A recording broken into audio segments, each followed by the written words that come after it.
that's it. That's the transmission that's going to be going on the Cummins. The non-lockup kind. Definitely not the most desirable, but it's the one I have, and it was already the one I had rebuilt. It was good. My transmission guy said, you know, everything looked okay. It was just, it needed a deep cleaning on the outside, so that's what he did that, and he went through everything and checked out my torque converter and said that it's good to go. The way I had to get it in was my jacks weren't quite tall enough. So I did some very safe, questionable stuff here,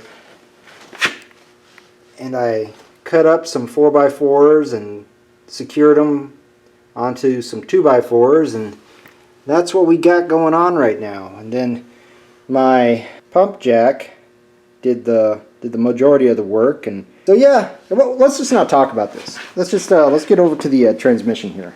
I borrowed my buddy's transmission jack, thanks Gary, to put this in, and I've had it for about a year now, so I figure I might as well go ahead and use this before he starts asking for it back. So there's the transmission as it sits right now. I haven't cut anything up as far as the sheet metal in the transmission tunnel. It looks like it's flush enough right there as far as like where it meets the firewall. And it's still the right length to where I won't have to cut too much up. The tail shaft is right there next to the e-brake cable, so I got that going on. I don't have to worry about anything like that, but I still feel like that oil pan hangs just a little bit too low, because as you recall, the truck's oil pan was dangerously close to the tie rod. What would you call that? The steering. Yes, that's what we're going to call it. It hung dangerously close to the steering right there. And if you kind of compare the two, and actually if you look right there and we zoom in, you can kind of see the oil pan in relation to where like the ring gear goes. So if this transmission is as low right now, just think about relation to where the oil pan is going to be. I was correct in my guess that we are going to have to do some chopping. If we kind of look here, you can kind of see that cross member. And if we tilt up here and we look inside the cab of the car, you can see there is a little bit of wiggle room. And so that's what we're going to focus on tonight. I think I'm just going to go ahead and roll that transmission out of the way, and we're going to cut this hump probably right to where that flat spot is. We're going to cut to there. That's just going to be my mark for tonight. And we'll see how long that takes. I got sawzalls, I got cutoff wheels. It's going to be a great night. I have dust masks. So let's get started. The last couple things I had to take off was the gas pedal, as it was a floor mounted unit, and I believe I'm going to have to switch over to some kind of firewall mounted through the side of the firewall system to work with the Cummins. The last thing here, this little chingus is just the last little bits of the transmission shifting linkage for the old Cadillac. I don't know if I'm going to be able to reuse that, or if I can use a combination of that plus the trucks, but we're going to find out later. Not now. So here's my little outline of the cuts that I'm going to make. And I'm just going to go ahead and remove the tunnel now, and then as I need to work my way out. Now there actually isn't a whole lot of outwards that I can go. Because of that V-type frame, it actually follows the side of the tunnel really close. Another thing I will have to note that on this side, I do have my brake lines running right down below here. I'll be okay as long as I kind of cut right here where it starts to curve up, but I'm going to have to make sure that I don't nick those, because I really don't want to make any more work than I have to. And that's where the old gas pedal sat. Alright, so an hour later we got a hole in the floor. I got pretty good clearance on each side. I did not have the transmission in here when I was cutting. I had it just rolled over to the side. I just wanted to do kind of a mock-up And I think I was correct. I'm going to have to make that hole a little bit wider at the very top. And then I think it can go up just a little bit. So we'll have it raked out at an angle a little bit for that transmission and the engine whenever it's sitting in there. But yeah, I'm just going to go ahead and lower that up, and next time you see it, it should have a little bit more clearance. Here's the outside view, and I just kind of realized where that hump is for the starter. That's going to be right where my accelerator is, so I can't go too much up higher and I can't go too much further in, but I'm pretty sure we can make that guy go up and it can scooch in just a little bit. So I'm going to lower that transmission jack down, and we are going to cut a little bit more at the top and a little bit more on each side. Okay, so we're going to call this the second cut here. And basically I just kind of followed that support very poorly along to open it up a little bit more so whenever it can go up. And then I placed my transmission where I wanted it, and this is how it looks for the second time. Now, it may not look like much difference, but I went ahead and took some chalk and marked out what all I need to kind of cut out again. So now let's try this for the third time. Maybe we'll have better results.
Okay, so that last cut didn't turn out too great. I freely admit that. This is my first time doing it, and thought it was about time that we get a little more serious, and I put a little more thought instead of just putting all sorts of random holes and cuts in this firewall.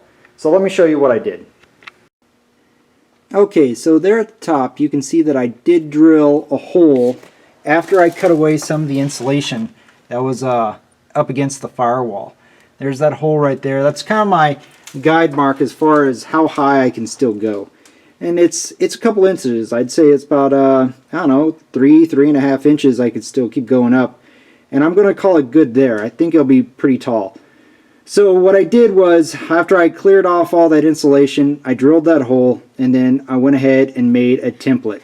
So that's my template that I made of just the top half of the transmission. After I went ahead and made my template, I lined it up to where my hole's at, that you can see that I drilled right there, and I just kind of chalked it in of where else I still need to cut. I don't want to go any more further to the driver's side because I still got to worry about the foot pedal. So I kind of moved it over just a little bit, and we'll just see how this whole thing rides in there. Hopefully I don't have to make the transmission go up that high. But we'll see. I mean, I really can't tell comparing it to the Cummins right there. You know, the Cummins sits, the flywheel sits pretty low, but then you have to worry about, you know, the head and the top and everything like that. So we're just going to go ahead and cut as high as we can. And I'm not going to do it on camera this time because I had really bad luck with it. So whenever you see it again, it should be looking pretty nice. But I need to spend some time with, I think I'm just going to use the cutoff wheel for the most part. I'm going to go ahead and douse everything down with the spray bottle so I don't cause any fires or anything like that. And hopefully it's going to look a lot more professional than that last time. Because, yeah, let's stop talking about last time. Let's just get to work. Alright, so we have a much larger hole now. I'd like to say I think I did a better job, but at this point I'm really not sure. That all the contours in the firewall, it makes it pretty tough. Probably not so great for a rookie. And it'll just be more work down the line whenever it's time to build a new tunnel.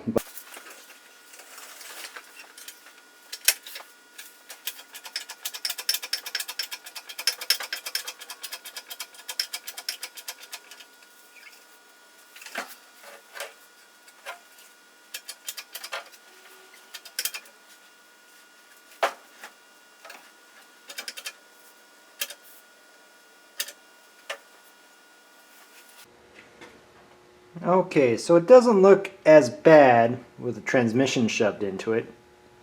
And I think I got about as much height as I could out of it. Let's take a look on the inside and I'll show you what I'm talking about. So here's another little view, and as you can tell, the shifting linkage is already inside the cab. She's pretty high up there. I did have to do a little bit more trimming to that really butchered spot, which kind of saved me a little bit. And I can trim a little bit more, like right there, to shift it over a little. And whenever I was jacking it up, I finally got high enough to where the tail shaft right back here was actually hitting the sheet metal up here. So I played with my transmission jacks knob and angled it up a little bit to bring this end down. And this is kind of where we're at. I think we're good on the transmission tunnel for right now. I'm going to go ahead and show you underneath the car and show you where it looks like. Yeah, I think this debauchery of a chop job is done for right now, so let's get under that car. As you can see, the transmission's pretty high up in there. You can just see a little bit of the oil pan right below the frame. I'm pretty happy with that. I kind of like that. One thing that is kind of a bummer is everything kind of wants to be in one place. And what I mean is we got our little hump here where the starter gear goes. We got this bracket right here. Don't forget, on the other side of this firewall we're going to have a throttle pedal. We have our shifting linkage going on right here. There's a dead spider. Yeah, he's dead. Okay. So all those things are going to have to be worked in, but it's all just kind of in one place right now. But as you can see, man, that thing sure does look nice. It's nice and flush. I will, before we do the test fit of the engine and trans, we're going to have to clean up all that wiring and those vacuum lines and things like that. So that's another thing. Oh, and this rag right here, that's actually where I took the dipstick out. I went ahead and shoved a rag in there so that way we don't have any contaminants or anything like that. So just kind of wanted to give you a heads up. This trans cooler line right here that used to run to the transmission oil to radiator fluid cooling system, I'm going to have to go ahead and take that guy out. We won't be needing that, so this guy will be just a straight out, and this is the temperature sensor that was on it. I think I'll be using an aftermarket one just so that it'll hook to a gauge easier. Then let's see, there's the old shift linkage. I'm just kind of wondering what I'm going to have to use, what combination of Dodge parts and Cadillac parts I'm going to have to do to make this guy shift. Because here's your shifter right here. And this guy right here that's kind of stuck, I believe that is your kickdown cable. Whenever you want to hit the skinny pedal real hard. But don't quote me on that. I'm not exactly sure. I did want to mention that this, I've been saying the transmission, I'm saying the transmission wrong. This is a 46 RH. not a 47 RH, it's a 46 RH. So I've been saying it wrong the whole time, and I'm going to go ahead and show you kind of what the difference is, how I was able to identify it. Alright, so the way I was able to identify that this was in fact a 47, no, I mean, see, there I go, doing it again, that it's a 46 RH, was that this guy right here has, let me see if I can get in there, 2 pins. See that connector? Those right there, that's the solenoid that engages the overdrive unit, which is this guy right here. So the way I'm going to hook that guy up is it's just going to be hooked up to a manual switch. So whenever I want overdrive, and after I've gone into third gear, I'm going to hit that switch, which is like at about, some of the reading I've done is like 35 miles an hour. You go ahead and you kick that guy in, and the overdrive unit will kick on. With that said, you have to turn the switch off once you let off that accelerator. Once you start slowing down, you need to go ahead and switch that off, because if you don't, what will happen is you could stall the engine. That it's going to put such a big load on it that it might kill it. So you just have to be conscientious of that. I've heard people using, like, let's see over here, like foot pedals. I've also heard of putting just like switches on the dash, but we have plenty of time to worry about that. So I'm not too worried about it for right now. If it's not hooked up, then you just have a 3-speed with no overdrive. It looks good. I'm going to hold off for cutting any more. So the transmission is ready to go to its home. It needs a mount underneath there. I think I can pretty much fab something up after it gets into its final home. After we get the motor mounted and put the mounts in it. I still need to do a little more. I got some welding I still got to do for those motor mounts. While I'm at it, like I said, I got to clean up this firewall a little bit. As you can see, that transmission is capable of going very far back. I mean, it can go all the way back. So the only thing limiting how far back the transmission can go is how far the engine, the Cummins, can be put in. So what we're going to have to do is we're going to have to bolt that guy up to the Cummins. We're going to have to swing it on in. We're going to have to find the final resting place of where the motor mounts are going to go. Get those tacked in. Another thing that I'm going to go ahead and do is I got to finish up trimming up my fenders. As you recall, way back, I went ahead and cut that fender arch out. And one looks good, and the other side, it needs a little bit of love. So if you give you a reference, there's a little bit of groove right here. Okay, so if you reference that to this one, you'll see that that groove is just a little bit wider on this side. So we need to clean that up a little bit. We got some cutting, we got some welding, and we got some cleanup to do before we can get any further on the Caddy, or Big Caddy D, as I think I'm going to start calling it. Yeah, this is totally Big Caddy D. So, thanks for watching.